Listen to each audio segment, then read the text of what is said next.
नमस्कार दोस्तों, हमारे YouTube चैनल पर एक बार फिर आपका स्वागत है। आज मैं आपके लिए मध्य प्रदेश शिक्षक वर्ग 3 परीक्षा संबंधी एक और इम्पोर्टेंट जानकारी लेकर आया हूं।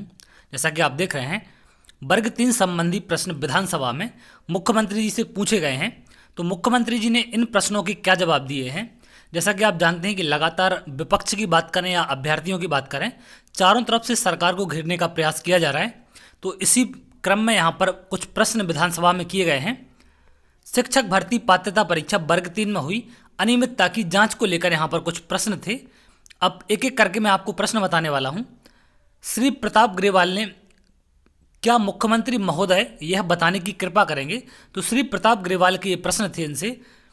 पहला प्रश्न ये था कि प्रोफेशनल एग्जामिनेशन बोर्ड द्वारा आयोजित शिक्षक भर्ती पात्रता परीक्षा वर्ग 3 प्रश्न पत्र के वायरल स्क्रीनशॉट लक्ष्मण सिंह के मोबाइल तक कैसे पहुंचे। तो पहले प्रश्न के जवाब में इन्होंने क्या आंसर दिया था, यहाँ आप देख सकते हैं। मुख्यमंत्री श्री शिवराज सिंह चौहान के आंसर थे। पहले प्रश्न का आंसर था, प्रश्नांश के संबंध में प्रोफेशनल एग्जामिनेशन बोर्ड द्वारा मैप आईटी से रिपोर्ट चाही गई है या मांगी गई है। तो मैप आईटी से इन्हें रिपोर्ट मांगी है कि आखिर क्यों लक्ष्मण सिंह के मोबाइल तक ये स्क्रीनशॉट पहुंचे।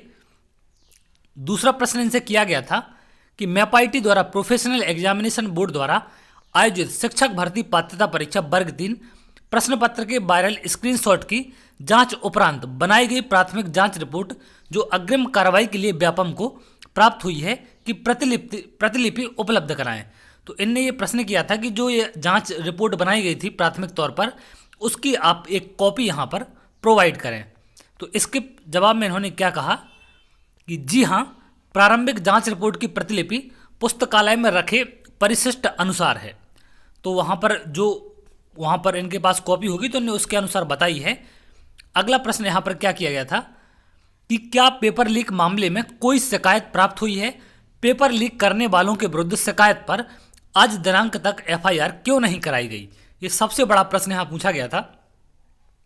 तो इसके जवाब में इन्होंने क्या कहा है, जी हाँ, मैप आईटी से प्राप्त रिपोर्ट के परीक्षण की कार्रवाई प्रक्रियाधीन होने से पेपर लीक करने वालों के विरुद्ध एफआईआर दर्ज नहीं कराई गई है।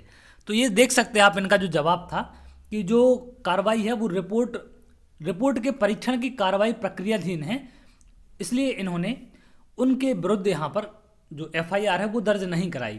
तो अगर जांच की यहाँ पर जो परीक्षण है उसकी जांच चलेगी या उस पर कार्रवाई प्रक्रियाधीन होगी, इसका ये मतलब तो नहीं होता कि जो गुनहगार हैं उन पर एफआईआर दर्ज ना कराई जाए।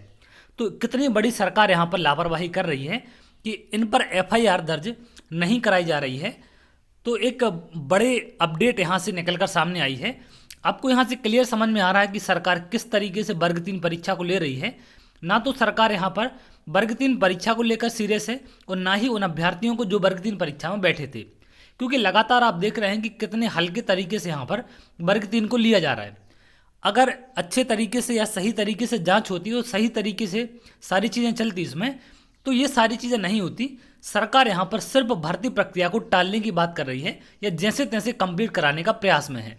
लगातार पहले दिन से मैंने आपको बयान बताए सरकार कभी भी सीरियस ना तो इस परीक्षा को लेकर दिखी है और ना ही कोई ऐसे सीरियस प्रयास सरकार की तरफ से दिखे हैं जिनसे कुछ लगे कि हाँ, कोई कठोर प्रयास यहाँ से सरकार की तरफ से वर्ग 3 परीक्षा के पक्ष में किया जा रहा है। तो ऐसा कोई भी प्रयास यहाँ से सरकार की तरफ से नहीं देखने मिल रहा है और ना ही कोई उनके बयान वर्ग 3 परीक्षा के संबंध में मैच खाते हैं कि ये कुछ वर्ग 3 परीक्षा को लेकर पॉजिटिव चाहते हैं। उनका सिर्फ एक ही बयान रहता है कि कोई भी घोटाला नहीं हुआ है, कोई भी जांच में रिपोर्ट सामने जो आई है उसमें कोई भी बड़ी दिक्कत नहीं है। ये सारी उनके बयान होते हैं जिनके चलते एक प्रश्न मार्क उठता है इनके सवालों पर, इनके जवाबों पर, क्योंकि यहाँ पर एफआईआर दर्ज ना होने का मतलब यही है कि सरकार इन परीक्षाओं को लेकर बिल्कुल भी सीरियस नहीं है, ना तो विद्यार्थियों के भविष्य को लेकर सीरियस है। बहुत हल्के तरीके से यहाँ पर सभी चीज़ों को लिया जा रहा है। इसका परिणाम विद्यार्थियों को आगे चल के भुगतना पड़ेगा। तो चलिए देखते हैं आगे, और जो भी अपडेट मिलेगी वो आपसे ज़रूर शेयर करेंगे। तब तक के लिए बहुत बहुत धन्यवाद।